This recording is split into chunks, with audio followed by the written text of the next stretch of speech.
لیکن لڑے تو گراؤنڈ کے اوپر یوکرین کے فوجی ہیں یا یوکرین کی پبلک لڑی ہے، اور وہ کیا کمال لڑے ہیں.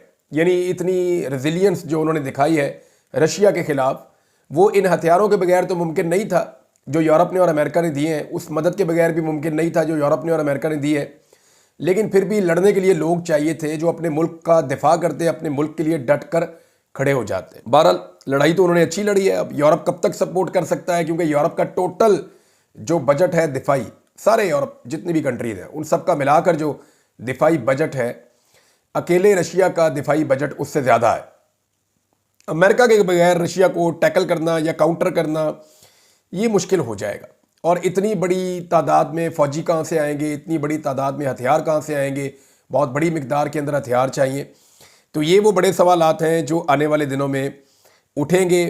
میرے خیال میں یا تو یورپ کو امریکہ کو اس لڑائی کے اندر واپس لانا پڑے گا، یا پھر امریکہ کی بات مانتے ہوئے ایک ایسی جنگ بندی کی طرف جانا پڑے گا جس میں یوکرین کے لیے کچھ زیادہ حوصلہ افزا چیزیں نہیں ہیں، بلکہ یوکرین کو کچھ نہ کچھ لوز کرنا پڑے گا.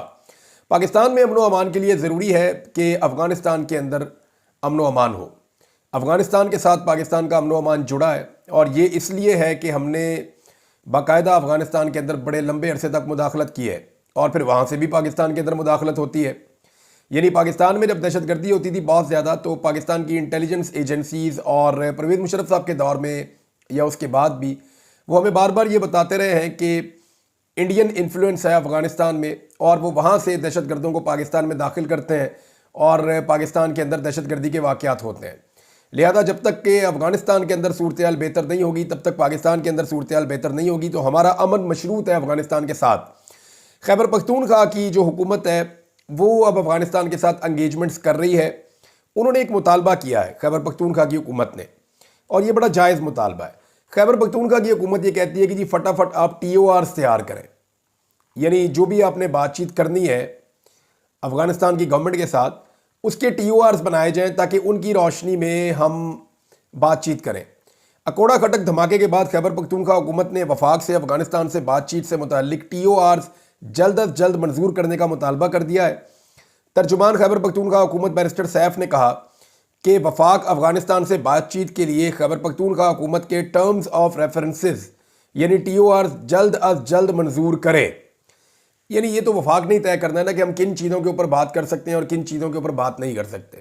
یعنی ایک صوبہ جا کے اب جن چیزوں پہ وفاق طے کر دے گا کہ یہ والی باتیں ہم نے افغانستان کے ساتھ کرنی ہیں اور یہ والی باتیں ہم نے نہیں کرنی، یہ چیزیں ہم طے کر سکتے ہیں، اور یہ والی چیزیں جو ہے وہ ان سے آگے ہم نے نہیں بڑھنا. تو اپنی لمٹس جو ہے وہ وفاق طے کرے گا، کیونکہ یہ فورن پالیسی کا ایشو ہے. کیونکہ خیبر پختونخوا جو ہے وہ براہ راست اس میں اس کا نقصان ہوتا ہے، یا بلوچستان کا نقصان ہوتا ہے، متاثرہ صوبے ہیں دونوں.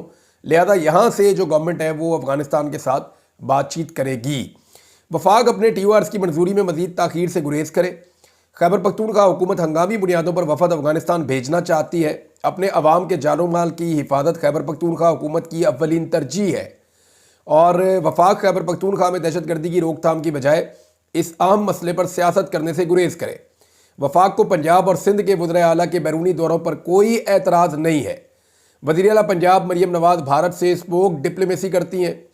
یعنی انہوں نے بات چیت کی ہے، وہاں پہ بھی لیٹر لکھا ہے کہ جناب آپ کا اسموک یا آپ کا جو دھواں ہے، جو فصلیں آپ جلاتے ہیں، وہ پنجاب میں آتا ہے اور وہ نقصان کرتا ہے. کبھی دیوالی کی موقع کے اوپر یہ کہا جاتا ہے. اور یہاں پہ چائنا کا بھی دورہ کیا مریم نواز نے، اور یہ کلیم کیا کہ جی ان کا بڑا جو ہے زبردست دورہ تھا اور بڑا کامیاب دورہ تھا. تو یہاں پہ افغانستان کے ساتھ کیونکہ پاکستان کا امن جڑا ہے، لہذا جو خیبر پختونخوا کی حکومت ہے اس کو باقاعدہ اجازت ہونی چاہیے، TORs ان کو بنا کر دینے چاہیے تاکہ وہ جائیں، جا کر اپنے صوبے میں امن و امان کے لیے افغانستان کے ساتھ بات چیت کریں. اور افغانستان ہمارا ہمسایہ برادر اسلامی ملک ہے، وہاں کوئی ایسی چیز نہیں ہے جس سے گھبرائیں یا ڈریں. آپ ان کے ساتھ بات کریں، ہماری طرح کے لوگ ہیں، ہمارے جیسے ان کے مسائل ہیں، بلکہ انہوں نے اپنے ملک میں بہت ساری چیزوں کو بہت بہتر انداز میں سنبھالا ہے، اور وہ چاہے خارجی تعلقات ہوں یا ان کے داخلی معاملات ہوں، وہ بہت تیزی سے آگے بڑھ رہے ہیں. تو ہمیں ان کے ساتھ مل کر آگے بڑھنا چاہیے. ہاں کچھ اختلافات رہیں گے، ان کا اپنا ایک طرز حکمرانی ہے، ان کا اپنا ایک طریقہ کار ہے، پاکستان کا اپنا ایک طرز حکمرانی ہے، پاکستان کا اپنا ایک طریقہ کار ہے، ہمارا آئین، ان کا سسٹم، یہ سب مختلف ہے اور یہ مختلف رہے گا بھی. لیکن ساتھ ہی ساتھ رہنا دونوں نے اکٹھے ہے. آپ اپنے ہمسائے تبدیل نہیں کر سکتے. ہمسایوں کے معاملے میں ایک چیز جو ہے وہ ہمیشہ کنفرم رہتی ہے کہ آپ اپنے ہمسائے کو تبدیل نہیں کر سکتے، آپ اس کے ساتھ تعلقات کو بہتر یا خراب کر سکتے ہیں، لیکن آپ کے پاس یہ چوائس نہیں ہوتی کہ آپ اپنے ہمسائے کو تبدیل کر لیں یا وہاں پہ لا کے کسی اور کو آپ بسا لیں، ایسا ممکن نہیں ہوتا۔ ناظرین، آئی ایم ایف کا وفد جو ہے وہ پاکستان کا جو اقتصادی جائزہ لینے کے لیے اب آ رہا ہے، یہ امپورٹنٹ ہے۔ آج سے یہ مذاکرات شروع ہو جائیں گے اور 14 مارچ تک یہ مذاکرات رہیں گے۔ اس سے پہلے آپ کو پتہ ہے کہ آئی ایم ایف کا جو ایک اور وفد پاکستان میں آیا تھا اور انہوں نے ایک ایک ادارے کا ایک ایک چیز کا جائزہ لیا تھا، اتنی ڈیپتھ میں وہ کبھی نہیں گئے تاریخ میں۔ وہ سپریم کورٹ آف پاکستان کے ججز سے بھی ملے، چیف جسٹس آف پاکستان سے ملے، بار کونسل سے ملے، اس کے علاوہ مختلف اداروں کے اندر پہلی مرتبہ آئی ایم ایف اس لیول تک گیا، اتنا اندر تک گیا کہ ہم نے اس سے پہلے کبھی سنا نہیں تھا۔ تو پورا کا پورا ملک ان کے سامنے گروی رکھا گیا اور انہوں نے کچھ تجاویز بنا کر دی ہیں۔ یہ جو وفد آ رہا ہے یہ ان تجاویز کے ساتھ آ رہا ہے۔ وہ جو پہلے والا وفد تھا وہ یہاں سے گیا، اس نے ساری سچویشن سامنے رکھی، وہ ایکسپرٹس تھے، وہ یہ بتا رہے ہیں کہ پاکستان میں رول آف لاء کے یہ معاملات ہیں، انسانی حقوق کے یہ معاملات ہیں، عدم اعتماد لوگوں کا کیوں بڑھتا چلا جا رہا ہے، اور جو پاکستان کے اندر عدلیہ کی سچویشن ہے وہ کیا ہے۔ تو یہ ساری چیزیں انہوں نے رکھی ہیں اب آنے والے وفد کے سامنے۔ اب یہ وفد تجاویز لے کر آئے گا جن پہ پاکستان کو عمل درآمد کرنا پڑے گا۔ آج سے اس کا سلسلہ شروع ہو جائے گا، آہستہ آہستہ چیزیں رپورٹ ہوں گی، اور جو رپورٹرز یہ کوریج کرتے ہیں، جو کامرس رپورٹنگ کرتے ہیں، جو وزارت خزانہ کے معاملات کو رپورٹ کرتے ہیں، وہ آنے والے دنوں میں ہمیں بتائیں گے کہ آئی ایم ایف اس مرتبہ کن شرائط کے ساتھ آ رہا ہے اور وہ کون سی چیزیں ہیں جن کے لیے پاکستان پر مزید دباؤ ڈالا جائے گا۔ بہرحال یہ آئی ایم ایف کا وفد جو ہے یہ پاکستان آج سے کام شروع کر رہا ہے، 14 مارچ تک کام کرے گا۔ اس کے بعد انہی کے اگلی قسط کے اوپر انحصار ہے کہ پاکستان اپنا آنے والا بجٹ کیسا پیش کرتا ہے۔ دیکھیے، پاکستان کی حکومت ایک نیا بجٹ بنانے جا رہی ہے، اپریل اور مئی میں اس بجٹ کی تیاریاں ہونی ہیں، بلکہ اب سے کام شروع ہو چکا ہے، اور جون میں یہ بجٹ پیش کیا جائے گا۔ معیشت کی صورتحال آپ کے سامنے ہے، پاکستان کی بہت ہی پتلی حالت ہے۔ تو ایسی صورتحال میں جب آئی ایم ایف نے آپ کے اوپر پورا شکنجہ کسا ہوا ہے تو آپ ایک عوامی بجٹ کیسے پیش کر سکتے ہیں؟ یہ ایک بڑا سوال ہے موجودہ حکومت کے لیے، جو اس وقت بالکل پاپولر نہیں ہے۔ حکومت نے بہت سارے ایسے فیصلے کیے ہیں جو عوام میں ان کو بالکل پذیرائی نہیں ملی۔ بجلی بہت مہنگی کر دی، گیس بہت مہنگی کر دی، پیٹرول بہت مہنگا کر دیا، ہر چیز کے اوپر ٹیکس لگا دیا۔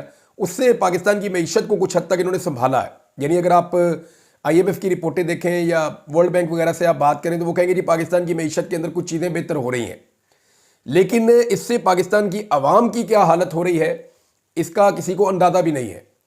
یعنی آپ عوام کا خون پسینہ نچوڑتے جائیں اور آپ کچھ پیسہ اکٹھا کر کے دکھائیں، عالمی اداروں کو دیکھیں ہم نے پیسے اکٹھے کر لیے ہیں، تو ایک لیول تک آپ وہ عوام کا خون نچوڑ سکتے ہیں، یا عوام کا خون پسینے کی کمائی آپ ایک لیول تک نچوڑ سکتے ہیں۔ اس کے بعد میں پبلک ری ایکشن دے دیتی، اور وہ ٹائم ایسا لگتا ہے کہ اب قریب آ رہا ہے۔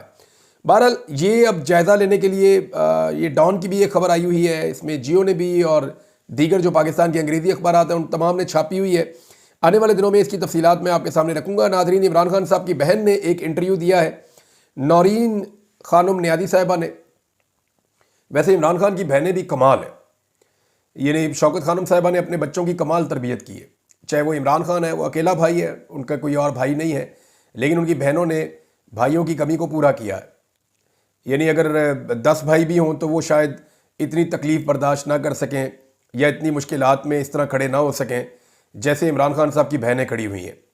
اب ڈاکٹر نورین خانم نیازی صاحبہ جو ہیں یہ حسان نیازی کی والدہ بھی ہیں۔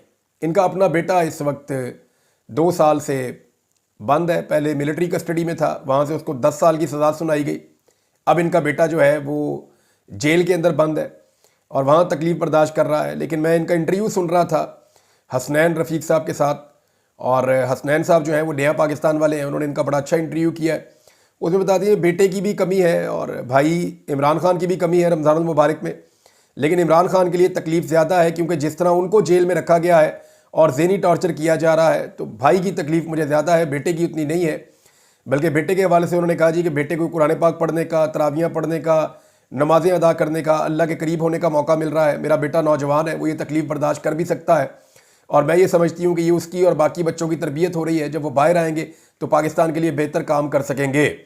تو بطور ماں وہ بڑے حوصلے میں نظر آئی ہیں، لیکن بطور بہن انہیں بڑی تکلیف ہے کہ ان کے بھائی کے ساتھ جو کچھ اس عمر میں کیا جا رہا ہے اور جیسے انہیں توڑنے کی کوشش کی جا رہی ہے، اس حوالے سے انہوں نے کہا جی انہیں کافی تکلیف ہے اور عمران خان صاحب کی تکلیف ان کے بیٹے کی تکلیف سے زیادہ ہے۔ ناظرین، ایک رپورٹ آئی ہے اور یہ قومی اسمبلی سے آئی ہے اور یہ سالانہ رپورٹ ہے۔ یہ رپورٹ آپ سنیں گے تو آپ کو اندازہ ہو جائے گا کہ پاکستان میں پریورٹیز کیا ہے یا ترجیحات کیا ہے اس حکومت کی۔ یہ سالانہ رپورٹ ہے اور قومی اسمبلی سے آئی ہے۔ ایک طرف اراکین پارلیمنٹ کی تنخواہوں میں تقریباً 300% اضافہ کر دیا گیا ہے۔ اندازہ کیجئے آپ، جو اراکین اسمبلی ہیں ان کی تنخواہوں میں اضافہ کیا گیا، اور وہ جو اضافہ کیا گیا وہ 300% تک کیا گیا۔ یہ کون سی رپورٹ کہہ رہی ہے؟ یہ اسمبلی سے آنے والی سالانہ رپورٹ ہے۔ اچھا، دوسری طرف اخراجات کم کرنے کے لیے، یعنی ایک طرف جتنے لوگ وہاں پہ آتے ہیں یہ سینکڑوں کی تعداد میں ہے، 100 کے قریب تو سینیٹرز ہیں، پھر جو آپ کے قومی اسمبلی کے ممبرز ہیں وہ لگ بھگ کوئی 300 کے قریب ہیں۔ ابھی کیونکہ کچھ مخصوص نشستیں نہیں دی ہوئی لہذا ان کو آپ مائنس کر دیں، لیکن 300 سے زائد ہی ہیں ابھی بھی میرے خیال میں، تو اتنے لوگ موجود ہیں، ان کے لیے 300% ان کی تنخواہوں میں اضافہ کر دیا، اور 200 سے زائد ملازمین اس لیے فارغ کر دیے سرکاری ملازمین کہ ہم پیسہ بچانا چاہتے ہیں۔ یہ ہے ترجیحات کہ غریب آدمی کو تنخواہ دینے کے نام کے